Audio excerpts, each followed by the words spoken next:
5 c'est que bino na Joscal Beauty TV et même la cabine toujours bagneuse c'est que bino tous à moment il y a tristesse oh tu ko perdre icône moko ya munene maman Chako hein tous allez na morgue la quinoise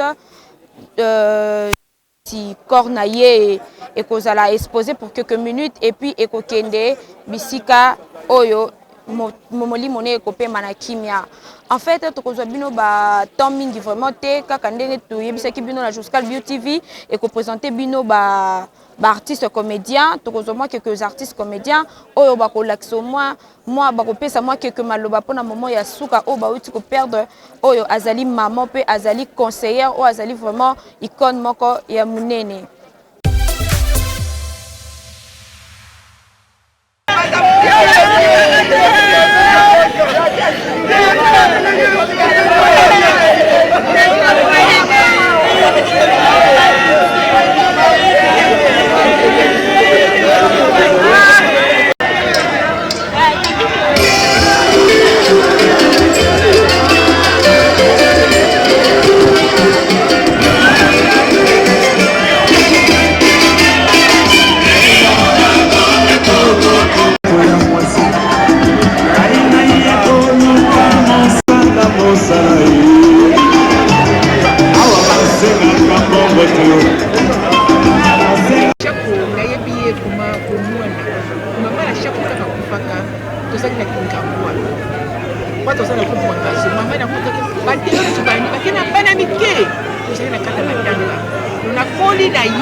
Merci.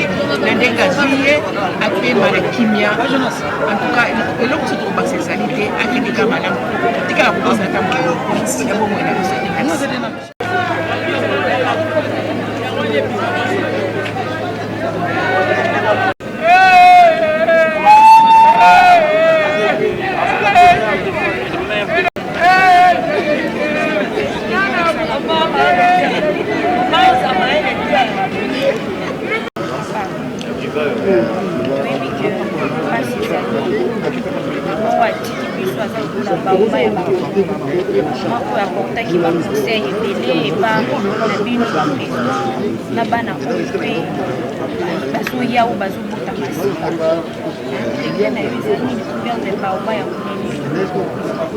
Ouais, ils ont passé mingi vraiment, ils ont passé dans mon thème.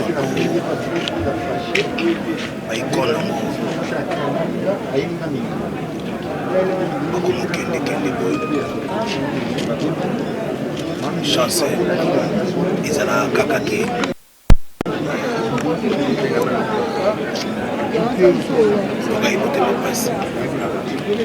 Merci, président. Mais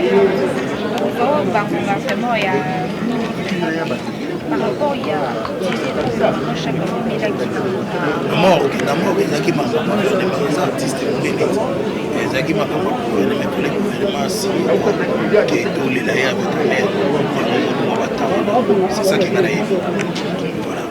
Parce que moi,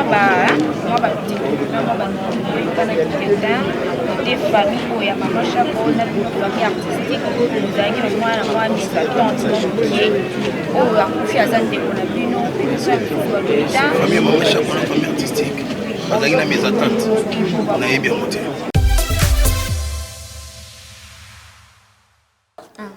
Bonjour Yamayo. Bonjour. Tokozo bangonga mingi vraiment té jusqu'à que moi question moko mi balé par rapport ya liwa ya maman souvenir ya maman nini otikala kinango. Ouais biko tika biso. Souvenir ya malamu on a zana vraiment ils voyage pour nous ça na Goma en 2017. Nous avons tellement qu'on est donné au seka même d'après ça on a idée. Donc ça la troupe. OK. Donc c'était Zakiel. Donc allez aux autres succès pour la porte aux autres bani bekaba au bana simon de basana ba troupe yo na bete Zaki temps. Après ça on concert on a Epekin, a mis quelques temps dans ce les troupe, si le troupe et vanda. Donc ça peut ba bato ba contribuer à la carrière ya groupe na ouverture de Magnès. OK. Bongo ndenge za kapo mutu nyonso azaka na mokili azaka na mabe na malamu na ye. malgré maman atiki biso tokoloba pe malamu na ye pe na mabe na ye par rapport na mosala maman azalaka ndenge nini azalaka un peu méchante ou comment na rôle na ye azalaka rôle nde ya mibite mabe wana kala. Ok. Mais vivre avec les artistes comme ça, avec les enfants, on dit vraiment le roi camarade. Parce que on a 30 ans, comme le roi moi on a 30 ans. Si on a 25 ans, comme si le roi moi on a 25 ans. Moi, avant, une semaine avant, on a fait un tournage pour pas. Toujours c'est calme quoi le roi. Yo mano yo tumanga yo chapeau collier. A kanga na tout temps toujours c'est calme quoi na même toi ibadi. D'accord. Après une semaine on va profiter. Passe na motema que son âme repose en paix. Maman azalaki ya maman moko na motema munene abandaki koyamba toute le génération oyo yena oyo ezalaki na sena oyo pe lekaki ye abandaki kozwa bango kaka na esika moko pe abandaki kosangisa. Merci beaucoup président. Namoni na tiki yo. Merci beaucoup. Famille Solinga a organisé le parce que Bamou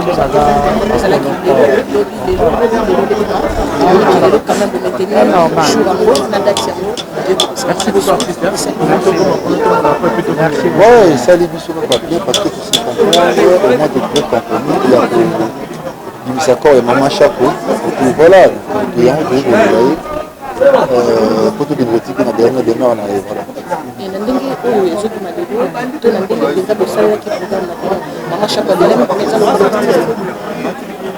bon mon le wana ay artiste moi je suis artiste azaki artiste akufi artiste to kunde artiste artiste n'habite artiste faut de l'ende tout na yango par rapport ya ndenge bosalaki programme na bino alelani penza ah le makalo quoi oui parce que même le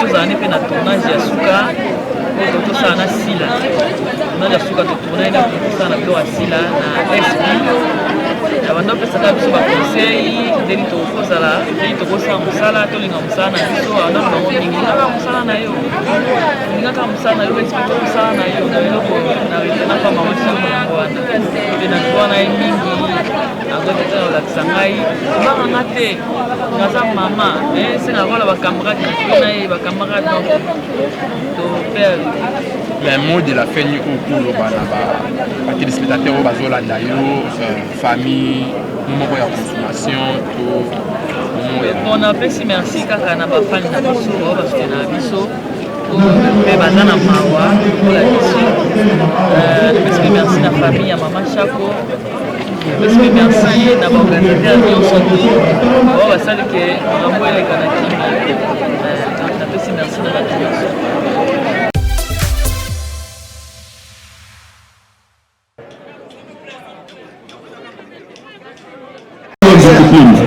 alobaki mabe te juste nalingaki kaka na éveille conscience ya baene pe ya baartiste nyonso bayebaka kaka todépendaka na l'état biso tozalaka mpo na l'état na mokuse nasengi na nzambe merci mpo asimbaki mitema ya bakonzi mpe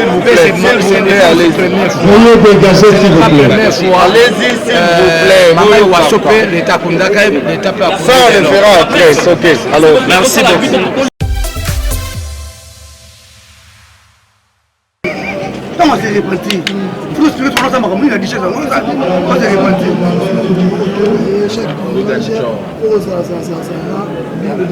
Elle a dit chez sa Bible.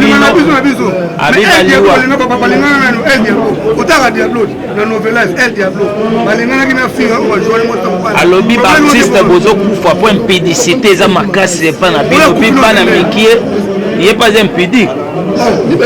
Bon maman oyo ya richesse nazalaki te naoti poison naolinga mpena sa bebiso moyo ya kamera va pour expliquer non nanga détrotier moko en présent tout le moment chaque parce que soki ase répartir mpena ya frais faut attirer biso ase répartir ana kosala nini atiki nini na pibulu ososiote nabalobaka mosu awa ezosala tekini matala mama chaque soki fo ase répartir ya solo il faut y expliquer biso ase répartir na nini abandaki kosala nini po ase répartir kotanga mpe kose répartir parce que so balobama kolingana nayebi tokela novelance El Diablo o jola fi ma bota ku na mwana donc olinga na artiste c'est la Congo et ça mon pose partout mais toki et que na place des artistes était les cas direct na mort plus pas dans la plaque après 2 jours pour faire le plaque na après ce programme moi toyoki yango kaka modérateur wana bozala peut-être parce que tuki bakolela te marche bakende bango simete fois longola plaque wana bamani bakomikomo na ye tobeti maboko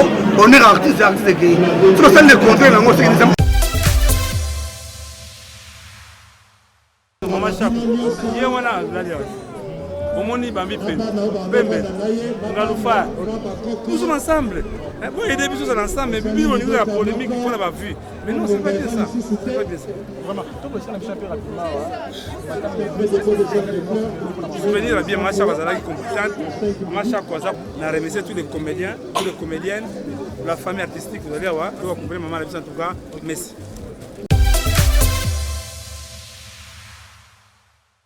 Bisous, tout ça déjà ensemble au 11e année. Il faut que nous profitons dans le mois de juillet et dans le mois de juin. Et pardon, juin, dans le mois d'août, il faut fêter l'anniversaire à anniversaire 11 ans. 11 ans d'addition. Donc, ma caméra est belle. La femme est dégrossée, donnez-lui l'homme dégrossé. Qu'il fasse l'amour, l'amour est dégrossé. Bonhomme, la femme est dessoulagée. Donnez-lui l'homme dessoulagé. Qu'il fasse l'amour, l'amour est dessoulagé. Bonhomme. Mais honorable Lézère a honoré le groupe Maman Chaco. À l'objet espace naïe à bouger à côté. On a collègue toujours au filet comme d'habitude la caméra.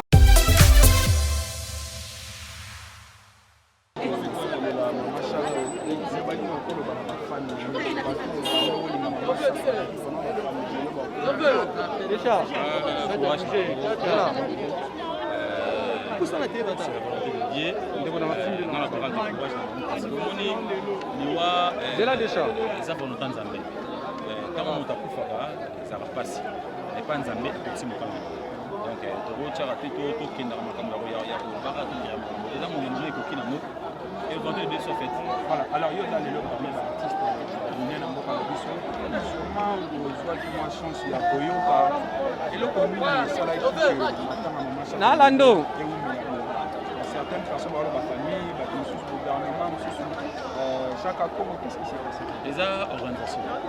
De part et d'autre, c'est les non-bétés. Par rapport à tant que c'est Maramutu, Rémi Maramutu, il y a un moment où on sait qu'avant, les gens ont demandé ici les nanoutés. Ici les nanoutés, Maramutu, c'est les nanoutés. On est allé bon, les peu coquines, c'est la mine.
soki te soki bazongi te bakotia miziki tina sa bango bazonga nanu rentrez comme allez DJ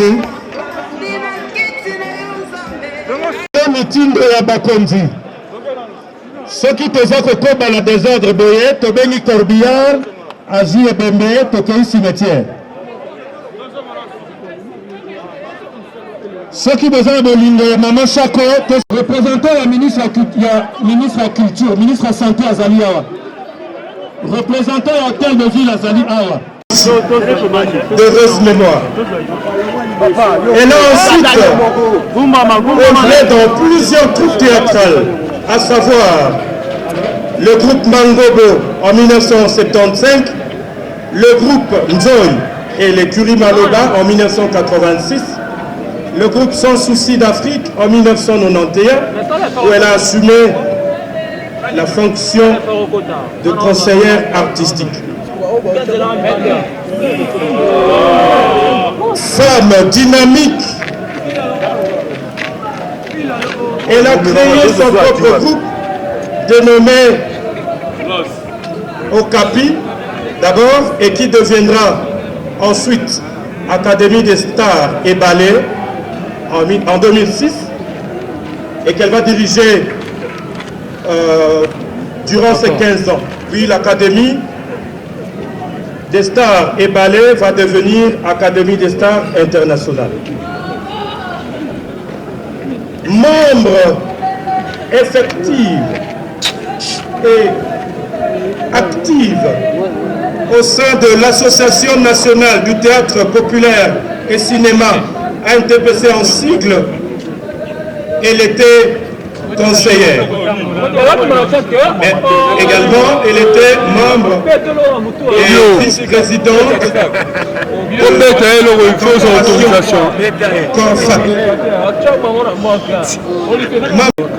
de Seine. Une vraie richesse et une source d'inspiration pour les jeunes artistes féminins qui, au lieu de muser sur leur talent, pensent se faire une notoriété en mettant en avant leur forme et en privilégiant les anti-valeurs en s'habillant de façon dénudée, ce qui était le contraire pour notre maman Chako. Figure de proue du théâtre congolais, maman Chako a fait le beau temps à toutes ses prestations dans toutes les troupes théâtrales à Kinshasa, ce qui nous amène à considérer sa mort comme étant une grande perte pour le monde culturel congolais. Nous nous inspirerons toujours de ces valeurs qui furent les siennes et dont nous avons été témoins, notamment la justice, l'amour. C'est parmi les honorables députés qui vont porter la loi sur la culture. Merci beaucoup d'être venu pleurer avec nous. Na Jackie azali cousine na ye donc Inga azali cousin ya Chako et puis ezalaki difficile parce que Chako na kati ya famille na bango papa na bango azalaki tellement sévère ezalaki difficile Jackie azala théâtre mais ngai nakompagnaki Inga tokendeki epai kotala papa ba Jackie na Dodoma na Barumbu. Inga a essayé de convaincre papa, mais papa c'est un peu difficile. Mais après c'est une condition là, il a bien fait il faut encadrer bien. Inga a encadrer et chaque répétition chaque répétition soit aussi il y a mon gaz, tout ça qui me dit que c'est Tinanda. Et il y a cette spectacle là, il faut il y a une expression à Jackie comme maman Mapassa, il a qui comme Bajima, il y a mais kozala kaka touti Brazzaville suite ya arrivée tardive na ye na spectacle moko na suspendaki ye à partir ya Brazzaville mpo nazalaki directeur artistique et financier ya groupe Mango nakangi na mbongo na ye naye kofutela yango na Kinshasa. Elle était restée là soumise. Jour ya levé ya suspension na ye apesi ye caché na ye 6 mois après. 6 mois après nakangaki na mbongo na punition abi na ngai merci papa oyo ekopesanga makasi est-ce que vous là okokoka kosala eloko oyo mama oyo lelo atiki biso po ete lobi tomérite bahonneur oyo ye amérite lelo sans l'ordre sans la discipline na mosala na biso. Merci beaucoup, Président Galfa. Tobeteli Maman Sako Maboko Makasi.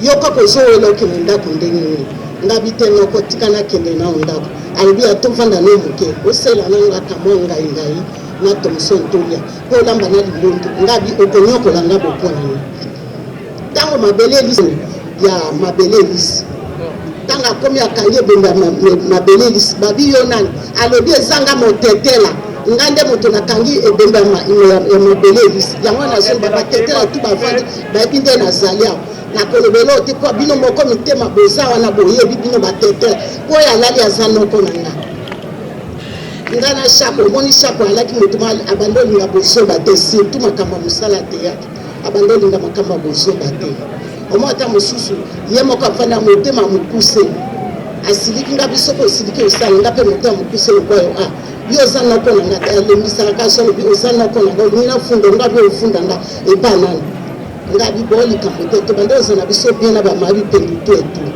tozala na problème moko ezate omonika basani soki eza place moko etutana kambe tozala ki tozala bo moko to bande linga musana biso respect ya air yango no monito landaka ndenge tozabo tolandaka musana biso na ndenge ya bien pe nazo féliciter bana ngo banzentinga batiki mama chapeauté kolala kuna kovanda kozala na ye bien po baye bien fait na ye bino mo bozomona nde tozala papa mosusu asali bato nyonso bayali wana epuis lisusu na remercie badélégation oyo ye lokwa fondation mireille bisalisi bisu mama dawe na remercie ye po batiki biso te merci mpe na remercie bino bajournaliste nyonso ata bajournaliste nyonso bantonzili na remercie bino na bajournaliste nyonso bazali bakababode baza nazokokoloba te po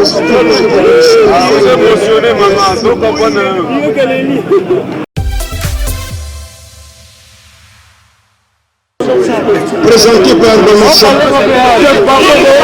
l'une des grandes actrices comédiennes de notre pays, la plus ancienne encore très active. Malgré les nombreuses difficultés, elle est demeurée toute sa vie dans la profession en refusant de vivre dans la résignation.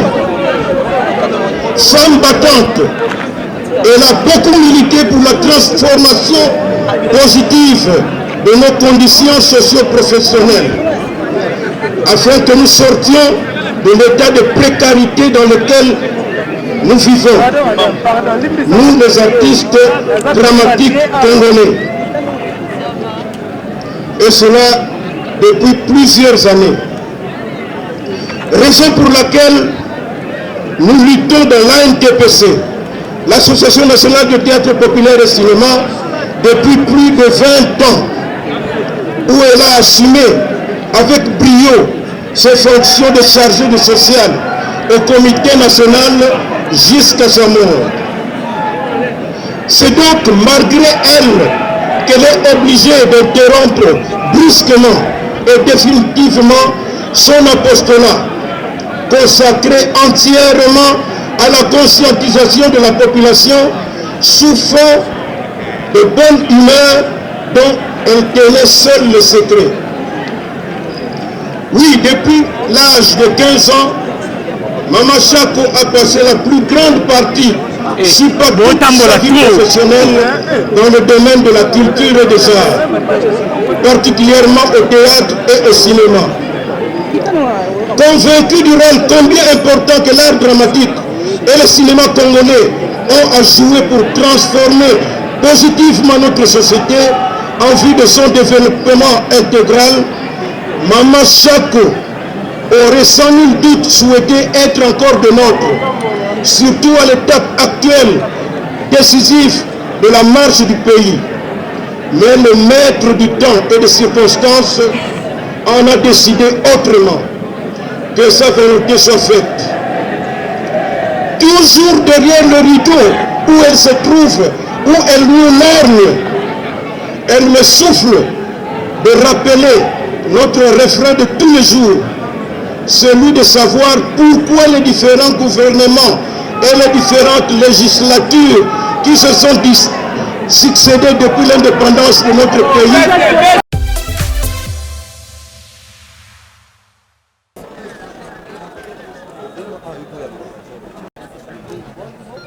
Au représentant de son Excellence, Madame la Ministre de la Culture, Art et Patrimoine.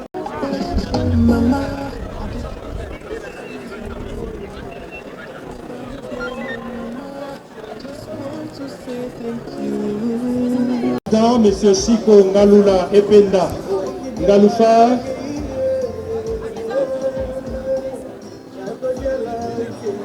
Maman Fatou, chargée de social, président Maître Faustin Soukari Elombe, président Caleb qui est venu de l'Europe spécialement pour pleurer sa sœur.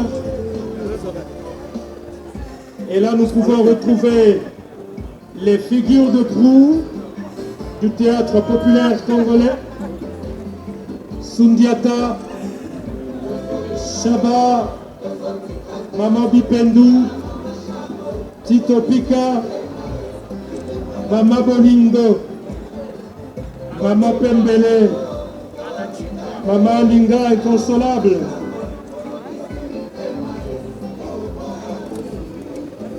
Apo Likoy, Apo Filenze qui est venu de Belgique pour pleurer sa mère.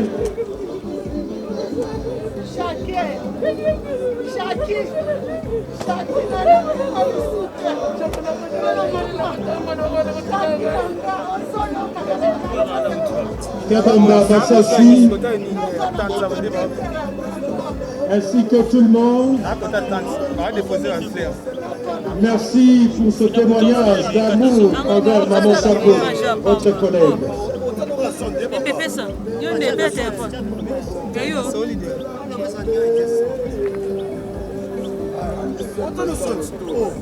Mama Chako Mama Chako qui la presse, qui se bat comme le presse, a traité la balle, Mama Chako amour. Mais on va y voir plus sur le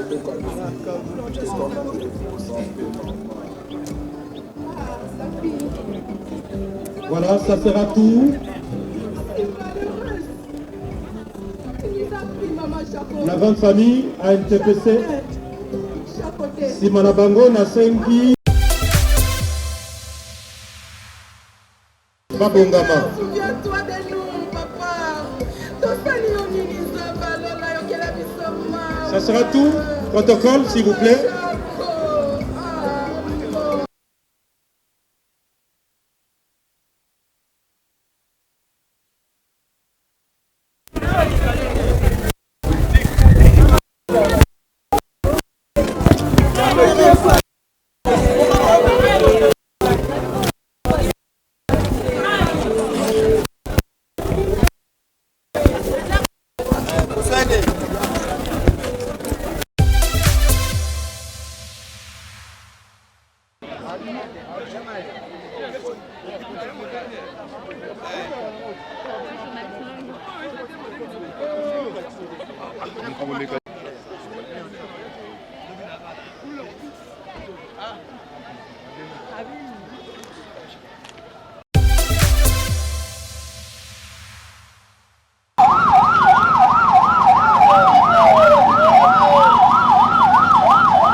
kaka ndenge nayebisaki bino na pesi mbote na baoyo nyonso baza kolanda biso que ce soit aux États-Unis d'Amérique, Belgique, France, mbote na bino bosabone massivement na Joscal BTV, multiplier ba like na bino ba vidéo tout bozwa ba news na bino na Joscal BTV.